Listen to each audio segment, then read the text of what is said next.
भोकाल और पूचांग।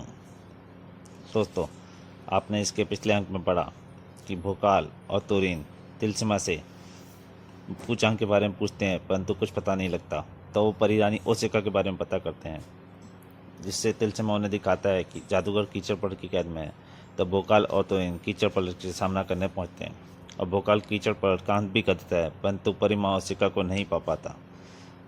उधर दिखाया जाता है कि सुल्तान रोकागेरा पहुंचकर कास्कोर का अंत कर देता है और वापस तिलस्मा पहुंच जाता है। तब वो कहता है कि तिलस्मा से ये पूछिए कि पूचांग कहाँ छिप सकता है। अब उसके आगे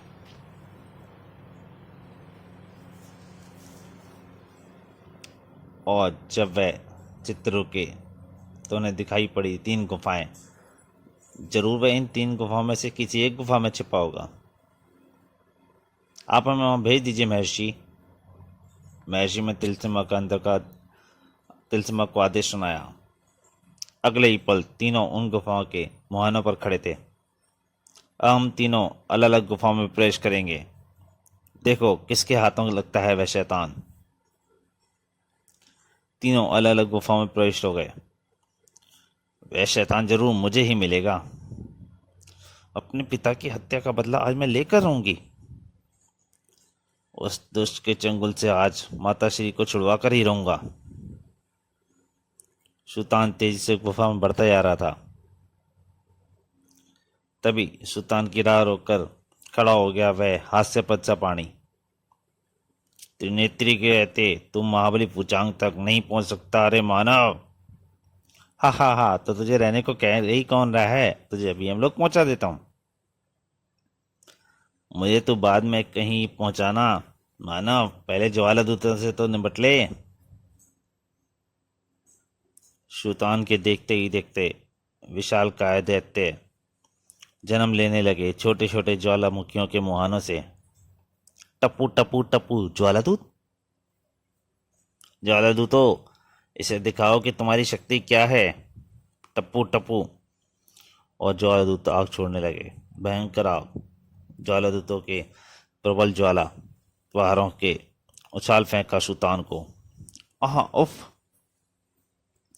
अगले ही पल कह का गूंज उठा त्रिनेत्री का।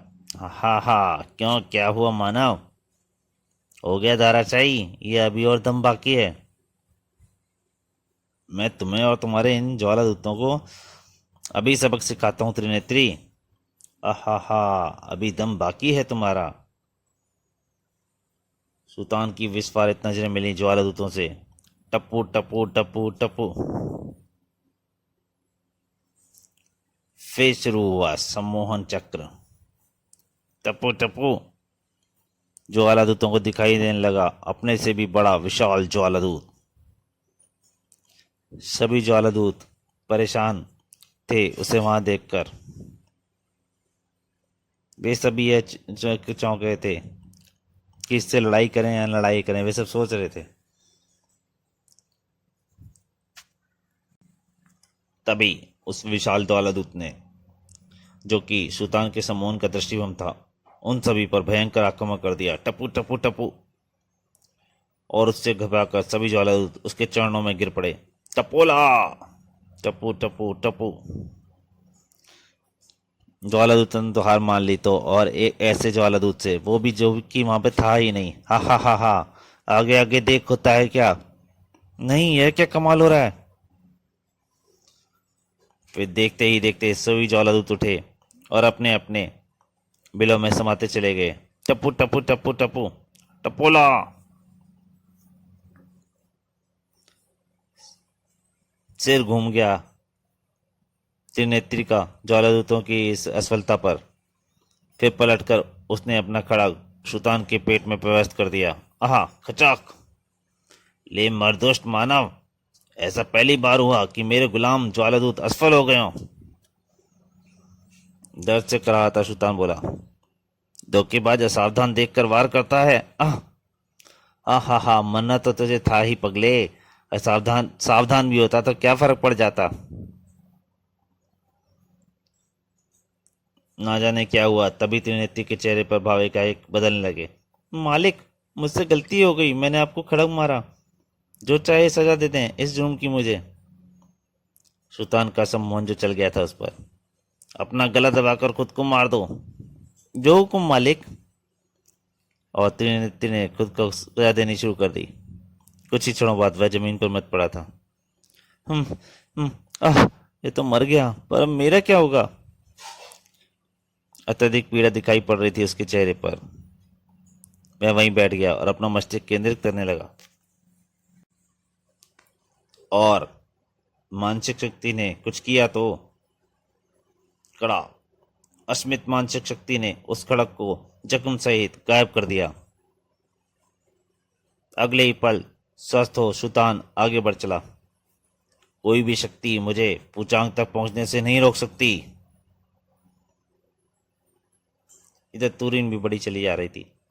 वह दरिंदा जिसने इतने वर्षों मेरी माँ को राजमहल से दूर रखा, वह दरिंदा जिसने मेरी माँ को विधवा के वस्त्र पहनने के लिए मजबूर कर दिया। इतने गहरे विचारों में मस्त थी वह कि उसे सामने खड़ी मुसीबत भी दिखाई न पड़ी।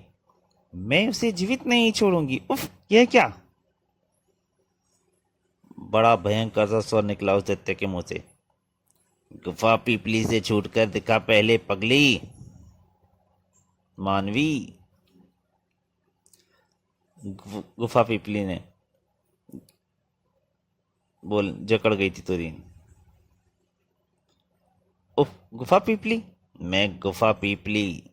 मेरी ये बाहें अब तो मेरे शरीर से सारा खून चूस जाएंगी।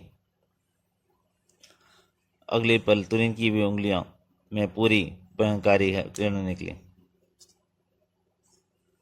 जो अगर मैं तेरे कंधे ही उखाड़ फेंकू तो? आह! स्वतंत्र हो गई थी तुरीन गुफा पीपली के बंधनों से, किंतु गुफा पीपली भी कोई कम न निकली। उसने एक वार किया तुरीन पर। लड़खड़ा गई तुरीन उसके इस वार से और वह काई की तरफ गिरने लगी। उफ, चल कपाला! म्याऊं! उसके साथ ही कपाला भी कूद पड़ी उसे बचाने के लिए। अगले ही पल कपाला का आकार बढ़ने लगा। उफ, अगर मैं कपाला की पीठ पर सवार ना हो पाई तो मुझे इस अग्नि में गिरने से कोई नहीं बचा सकेगा। और तुरीन भी शीघ्रता से उस पर सवार हो गई। शाबाश कपाला! अब वे संभल चुके थे। कपाला उसे लेकर उड़ चली। गुफा पीपली को संभलने का तनिक भी मौका न मिला। भयंकर चीख से गूंज उठी गुफा। अगले ही क्षण आग व धुएं में विलीन हो गया गुफा पीपली का शरीर। अपनी राह के सभी कांटे इसी तरह उखाड़ फेंकने हैं मुझे।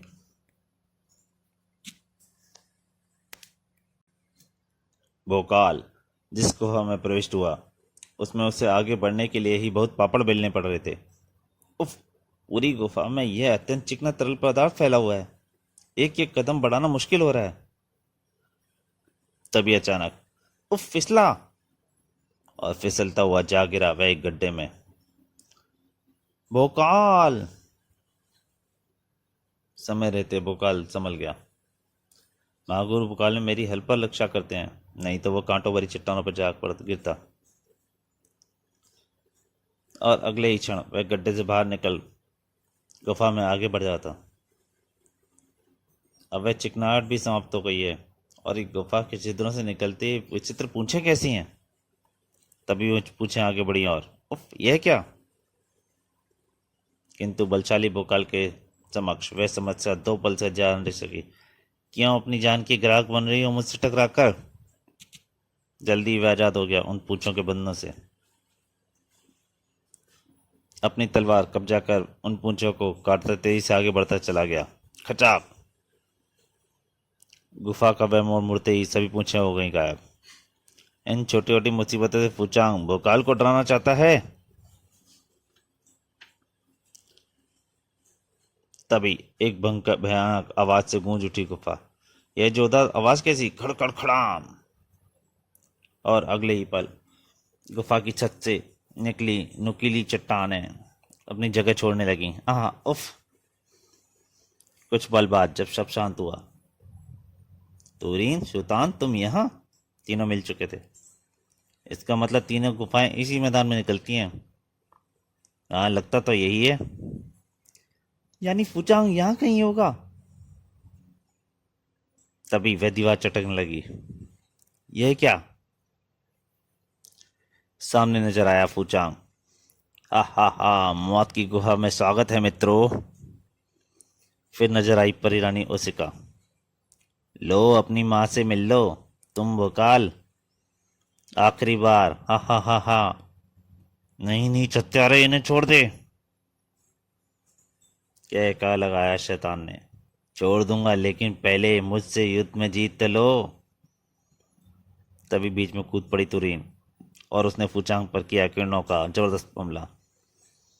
तुझे मैं ऐसी भयानक मौत मिलेगी, मृत्यु मिलेगी शैतान के, दुनिया याद रखेगी।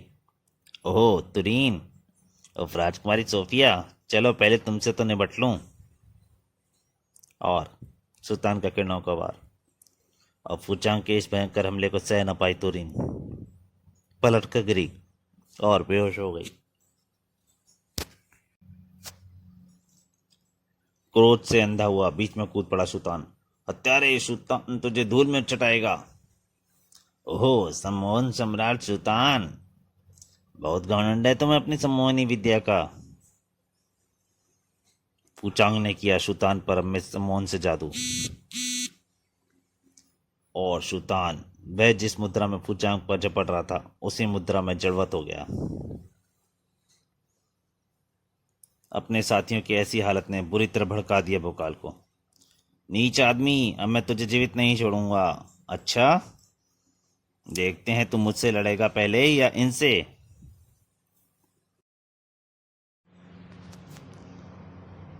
अगले ही पल फुचांग के सामने खड़े थे दो अन्य भोकाल। जाओ पहलवानों, जरा इसे बताओ कि अगर अपने जैसी ही शक्तिशाली दो पहलवानों से टकराना पड़ जाए तो क्या होता है, उसका हश्र क्या होता है। और वे दोनों भोकाल भिड़ गए महाबली भोकाल से। ये नकली भोकाल बेशक शाही शक्ति में मुझसे बराबर हैं, किंतु इनके पास महाबली भोकाल की असली तलवार व ढाल तो नहीं है ना। इस तरह शीघ्र ही उसने प्रतिरूप नकली भोकालों को समाप्त कर दिया। खचाक। और फुचांग की तरफ बढ़ावे। फुचांग, तू कितनी भी शैतानी चालों के बाद भी नहीं बच सकेगा। अच्छा, तो ये ले। और फुचांग का कद बढ़ना आरंभ हो गया। हा हा हा, अब देख तमाशा। जल्दी ही उसका सिर गुफा की छत छूने लगा। फुचांग का हाथ बढ़ा भोकाल की तरफ। तलवार के एक ही वार ने हाथ की सारी उंगलियां काट डाली। तुम्हारे कद से भी विशाल ताकत रखती है ये तलवार। फुचांग ने पासा पलटा। उसका मुंह ऐसे फूल गया जैसे मुंह में कुछ भरा हुआ हो। अगले ही पल उसका मुंह खुला और उसमें से निकले वे विशाल अष्टभुज। भिड़ गए वे चारों अष्टभुज भोकाल से। यह खेल अब जल्दी समाप्त करना होगा, माताश्री बहुत पीड़ा सह रही हैं। और वे अष्टभुज भी भोकाल के जोड़ के साबित नहीं हो पा रहे थे। कचाक। भोकाल की शानदार तलवारबाजी ने चारों अष्टभुजों को परलोक में पहुंचा दिया। फुचांग, जो वापस अपने सामान्य आकार में आ चुका था। भोकाल, जो काम कोई और शक्ति न कर सकी, अब वह समान शक्ति से संभव होगा। फुचांग क्रोध से पागल हो गया था। अगले ही पल भोकाल उसके सम्मोहन जाल में कैद हो गया। मुझे अपनी ही तलवार से अपनी गर्दन काटनी है। आहा हा, फंस गया बच्चू। चीकुटी परी रानी। नहीं पुत्र, यह क्या कर रहे हो। किंतु भोकाल ने को कोई स्वर नहीं सुनाई दे रहा था। तभी बेहोशी टूटी तुरीन की। उफ, यह क्या कर रहा है। रुको रुको भोकाल। उसे ध्यान आ गया मैशी गाजो बाजो के शब्द। पुत्री, पहारा की जादुई शक्ति अस्मित है। अगले ही पल पहारा का वार हुआ आत्महत्या करते भोकाल पर। इसके साथ ही भोकाल से फुचांग के सम्मोहन का असर टूट गया। क्रोधित फुचांग पलटा तुरीन की ओर। ओहो, तो प्रहारा की शक्ति से वाकिफ हो तुम। तो यानी अब वाकई मेरा खेल खत्म। निश्चंत सितारे ने जादुई प्रहार किया उस बंधन पर जो परी रानी ओशिका को रोके हुआ था, अग्नि के लपटों के ऊपर। अब मैं तुम्हें यह नुकसान तो पहुंचा ही सकता हूं। नहीं नहीं। एक तरफ भोकाल ने फुर्ती के साथ बचाया परिरानी ओसिका को, पुत्र, माँ। तो दूसरी तरफ तुरीन ने फुचांग पर किया प्रहार से ज्वालामुखी वार। शैतान, ले मर। आहा महान फुचांग, तेरा अंत कैसे हो गया। आहा। बुरी तरह जलने लगा फुचांग का शरीर और जलकर काला कोयले समान बन गया। ऐसा ही असर होना था इस शैतान का, किंतु यह तो मेरा शिकार था तुरीन। कोई बात नहीं पुत्र, अच्छा हुआ वह मारा गया। सुल्तान को भी होश आ चुका था उसका अंतिम हश्र देखने के लिए। चारों बढ़ चले गुफा के बाहर की ओर। माता श्री, अब तो आप मुझे छोड़कर कभी नहीं जाएंगी ना। ना। और अचानक आ गया वह जलजला। नहीं, मैं अपने बच्चों को नहीं मरने दूंगी। उफ आ। बीसियों तीर छलनी कर गए परियानी ओशिका के शरीर को। कोयला बना फुचांग का शरीर खड़ा हुआ बाणों की वर्षा कर रहा था। नहीं हत्यारे, दुष्ट नीच पापी, तूने क्या किया। और फुचांग का अंत कर दिया भोकाल की तरफ ने। कितने वर्षों बाद मुझे मेरी माँ मिली, तूने उसे फिर मुझसे जुदा कर दिया, दरिंदे। पिघलता चला गया फुचांग का शरीर।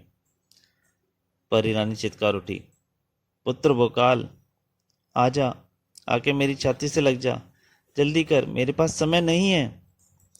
समाता चला गया पुत्र अपनी माँ की पुकारती हुई बाहों में। माँ, ओ माँ, तुम फिर मुझे अकेला छोड़कर जा रही हो। और अब वे स्वर सुनने के लिए परी रानी ओशिका जीवित न बची थी। विकासनगर पहुंचकर परी रानी ओशिका का पूरा सम्मान के साथ अंतिम संस्कार किया गया। मैं आलोप उपभोकाल कसम खाता हूं अपनी मां की कि मानवता के दुश्मनों का, हर शैतान का कट्टर दुश्मन हूं आज से। तो दोस्तों, अगर ये कॉमिक अच्छी लगी हो तो प्लीज़ लाइक कीजिए और शेयर ज़्यादा से ज़्यादा कीजिए। देखिए, तभी ये कॉमिक आगे बढ़ सकेगी और मैं और अच्छी कॉमिक डालने के लिए प्रेरित हो सकूँगा। धन्यवाद।